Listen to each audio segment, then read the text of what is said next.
The night sky over Pine Hollow was black as ink, the stars smothered by storm clouds that hadn't broken yet. Daniel McAllister stood at the crest of the ridge, boots planted in the soft earth, a battered lantern at his side. The smell of rain and pine sap hung in the air.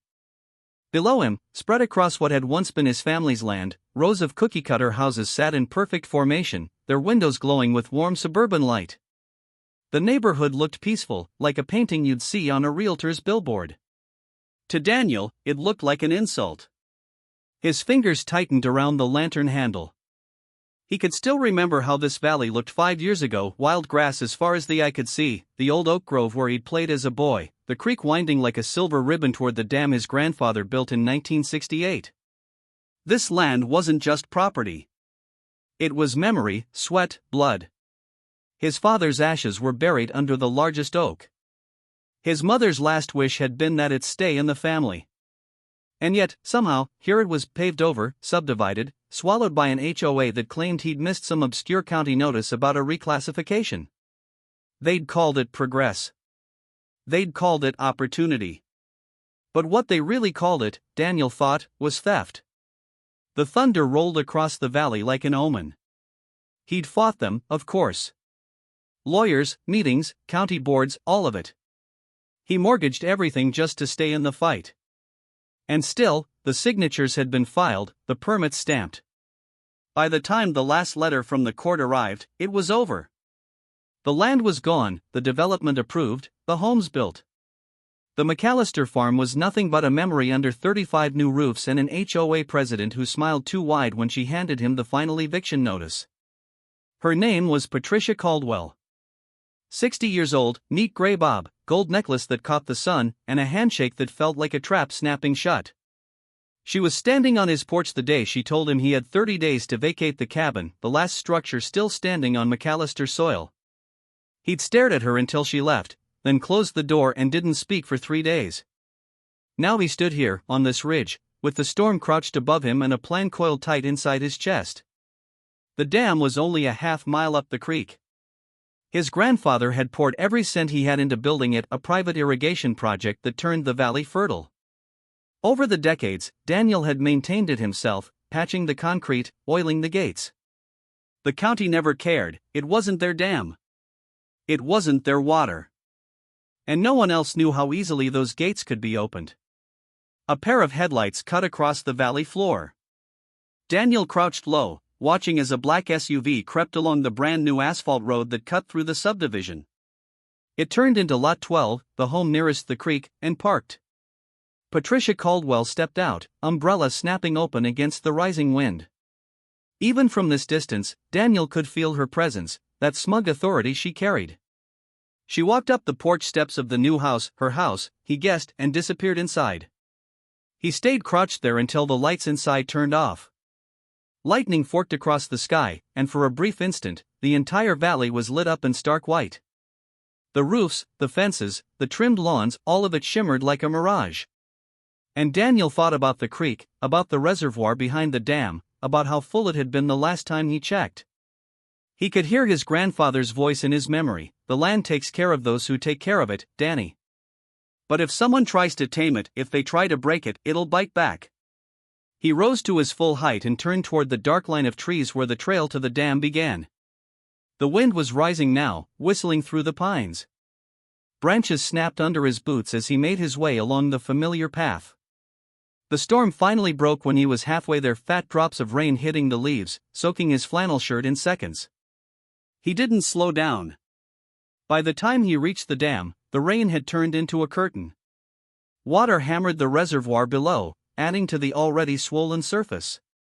The concrete wall loomed in front of him, slick and black in the stormlight.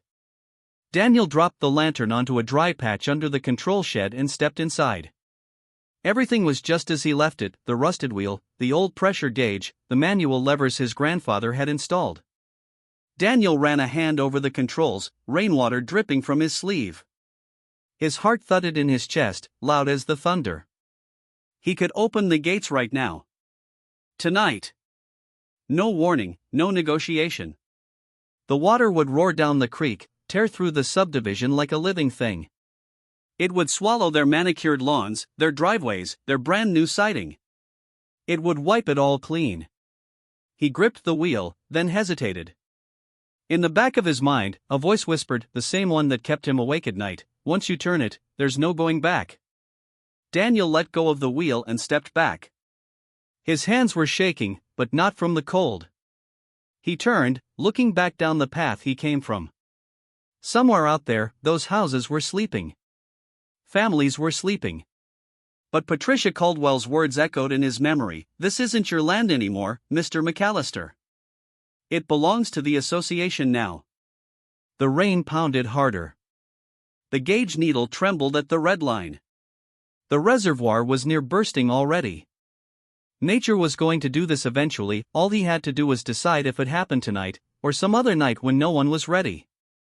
A sound broke through the storm, the crunch of tires on gravel. Daniel froze. He stepped out of the shed and saw a pair of headlights cutting through the rain.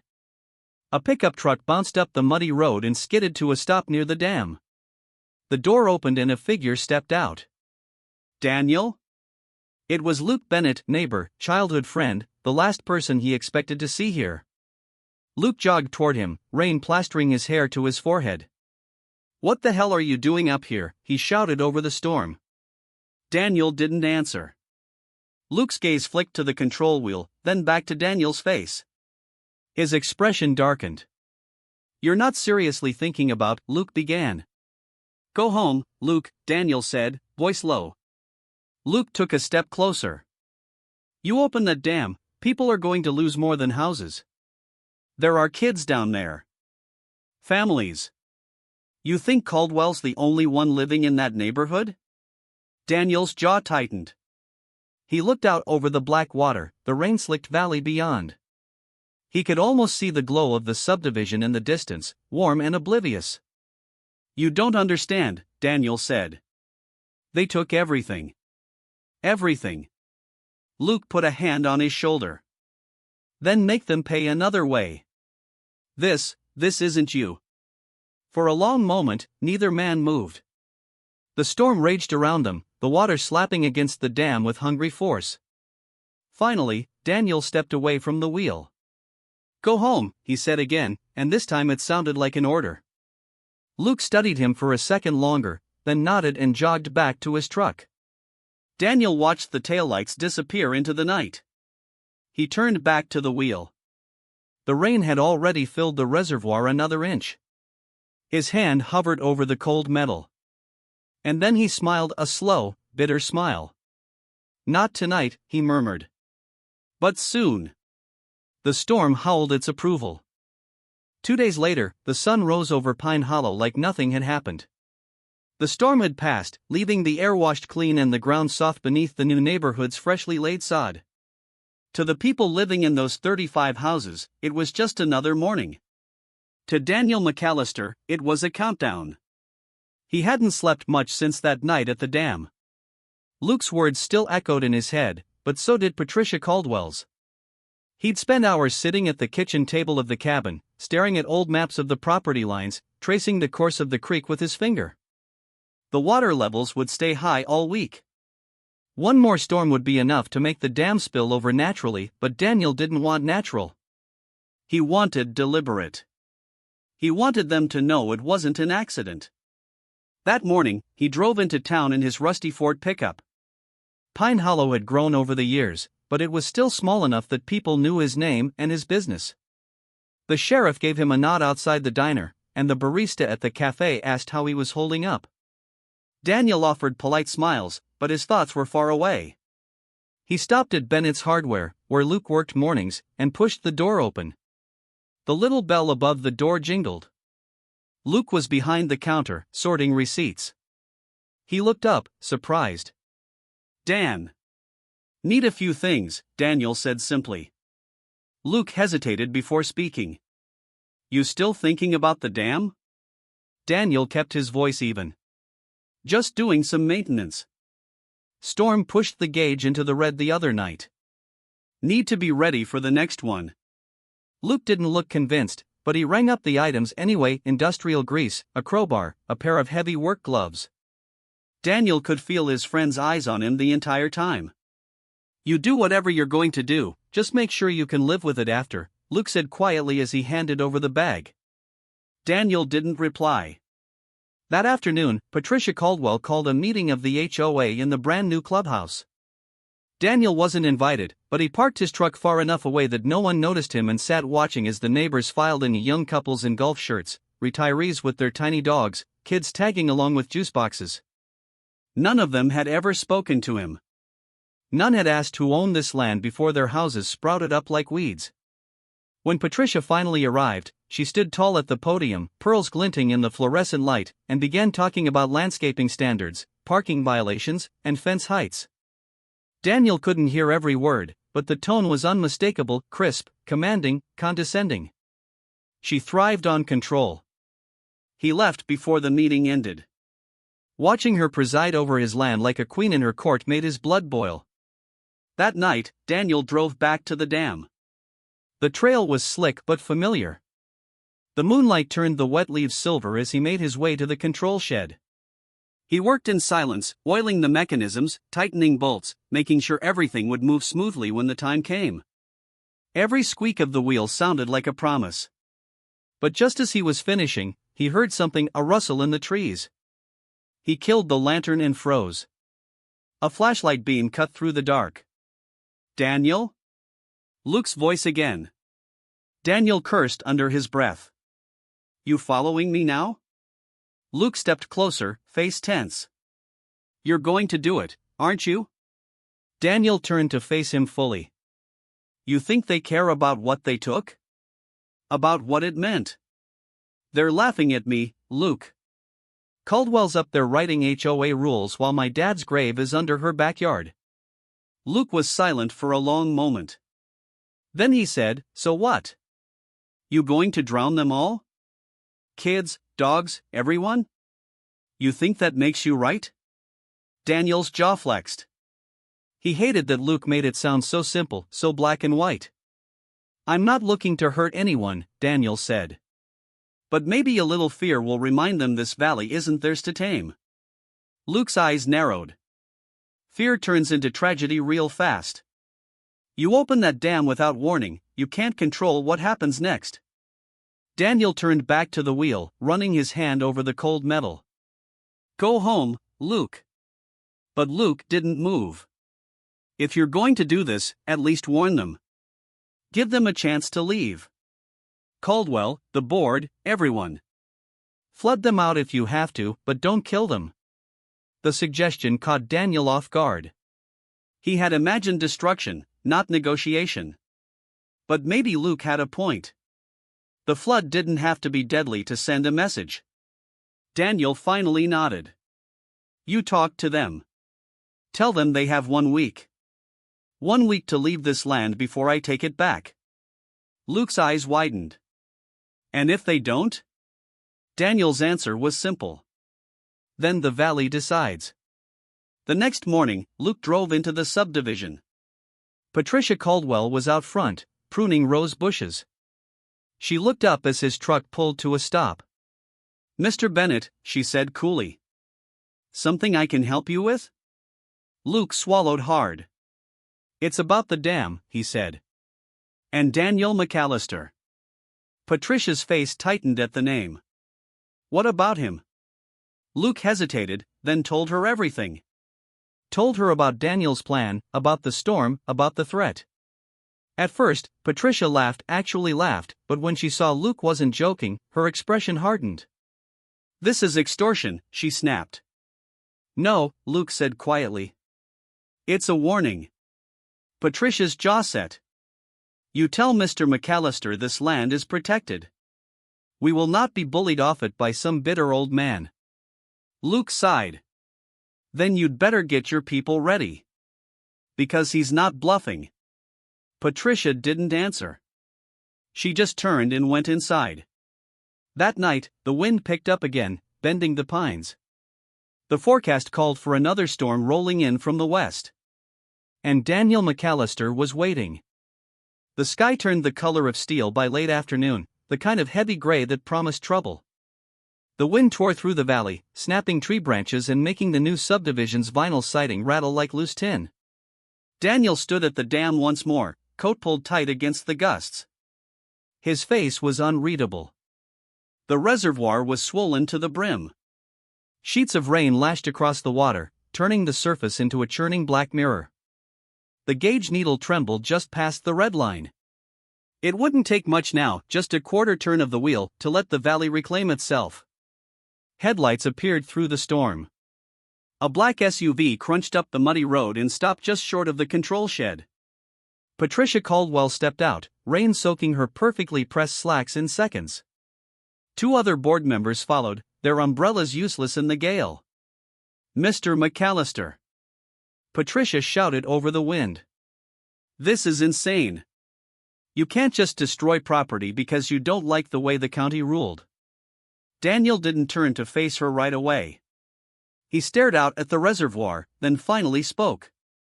"You built your homes on graves. You cut down my trees. You buried my family history under your fences and driveways." He turned then, eyes burning. "This valley doesn't belong to you." Patricia stepped forward, voice sharp. "This land was reclassified legally. You lost in court. That's the end of it." Lightning split the sky. The crack of thunder that followed seemed to shake the dam itself. "You think a court decides who owns the valley?" Daniel said. "You think ink on paper changes what this place is?" One of the board members tried to speak, but Daniel raised a hand. "I gave you a week to leave," he said. "You laughed. Now the choice isn't yours anymore." Patricia's expression flickered, for the first time, a shadow of fear. "There are children down there," she said, softer now. "Families. They don't deserve to pay for what you think happened to you." Daniel's jaw worked. "Neither did mine." A new voice broke through the storm. "Dan!" Luke came running up the road, soaked to the bone. He stopped a few feet away, breathing hard. "You really going to do this?" Daniel didn't answer. His hand gripped the wheel. "You open it now," Luke said, "people get hurt." "Not Caldwell. Not the board. Regular folks. Kids you never met. You want revenge, fine. But at least be man enough to look them in the eye when you take their homes away." Patricia's eyes darted between the 2 men. "If you're going to threaten us, do it without hiding behind the storm," she snapped, though her voice wavered. Daniel's mind raced. He imagined the water roaring down the creek, tearing through the subdivision, carrying away every trace of what had been done to him. It would be over in hours. Clean. Final. Then he imagined the faces of those kids he saw running through sprinklers earlier that week, oblivious to what stood under their feet. He imagined the families scrambling in the night, headlights cutting through the rain as they fled. He released the wheel and stepped back. "You've got until morning," Daniel said at last. "Get them out. Everyone. If I see a single car in that subdivision when the sun comes up, I open it." Patricia stared at him, water streaming down her face. She believed him now. "Go," Daniel said. "This valley doesn't want you here." The night was chaos. Car engines roared to life. Doors slammed. Neighbors shouted to each other through the storm. Patricia Caldwell's SUV went door to door, pounding on houses, dragging people out of bed. Luke helped direct traffic as a caravan of headlights snaked out of the subdivision and up the road toward higher ground. By dawn, the valley was empty. Daniel stood at the dam as the first rays of sun broke through the storm clouds. The reservoir glistened, still near bursting. His hands were steady now as he grasped the wheel. He gave it a slow turn. The gates groaned open. Water thundered through the spillway, a white wall surging down the creek. Daniel watched it go, watched it crash into the valley below. The first fences splintered like matchsticks. Lawns vanished under a tide of mud. The houses shuddered as the water surged around them, up to their windows, and then inside. By the time the flood receded hours later, the subdivision was unrecognizable, a soggy skeleton of what it had been. Patricia Caldwell returned that afternoon, boots sinking into the mud. She found Daniel sitting on the ridge, watching the wreckage in silence. "You could have killed us all," she said. "You shouldn't have been here at all," Daniel replied. Patricia looked at the drowned houses, her perfect posture wilting for the first time. "What happens now?" Daniel stood, raincoat flapping in the wind.